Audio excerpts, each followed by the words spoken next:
我是长得丑但是想得美的小杰，欢迎收看本期搞笑配音基金。来了，才艺表演开始了。一个小舞台，要俩人唱起来，唱的是二人转，那么一回呀后嗨呀。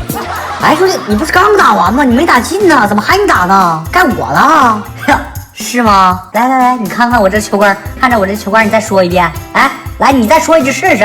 我告诉你，我这可是自动化球杆，他是想打球还是想打人，我可控制不了啊。哎呀，好心人呐，小朋友，你就是小天使啊！叔叔感谢你，给你唱首歌吧。正道的光照在了大地上。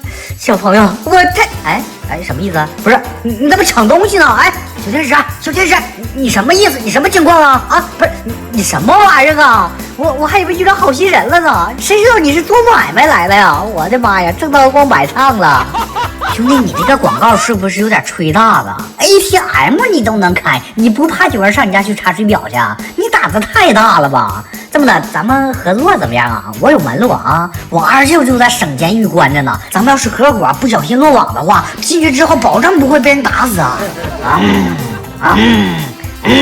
好了，来劲了吧？上吧，狗剩子！哎，不错，状态非常好，再加把劲儿，再突破一下，你就能去跟哈士奇比赛参加一决高下了。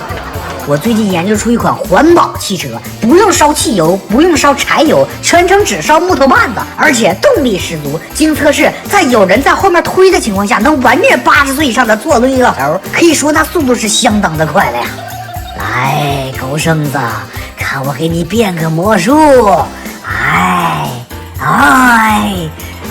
笑！我去，他这是什么魔法呀？太吓人了！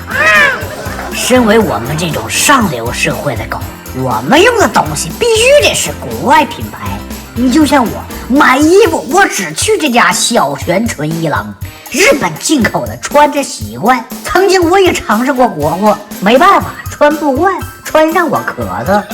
哎，你看我家这个车，经过我的豪华改装之后，看起来是不是高大上的许多呀？特别是这个座椅，物理通风系统，能让你在夏季开车的时候，再也不用感受汗流浃背的感觉了。怎么样，是不是特别有创意啊？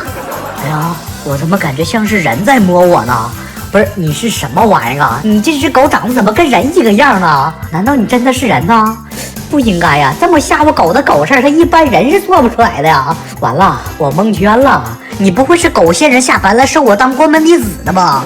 不得不说，咱们现在这国货真的是崛起了啊！你看看，就咱们自己产这个香蕉多饱满呐，长得跟那橘子似的，你看见了吗？这才是良心产品，这才是国货之光啊！我们附近新建了一个厂子，正招聘工人呢。我二舅姥爷知道了就想去应聘保安。主要你别看他岁数大，我二舅姥爷年轻时候会武术，那让流氓打过，老厉害了。真的，你们说就他这个身手，我要是花点银子找点关系，那保安队能不能要他呀？停，看下一期。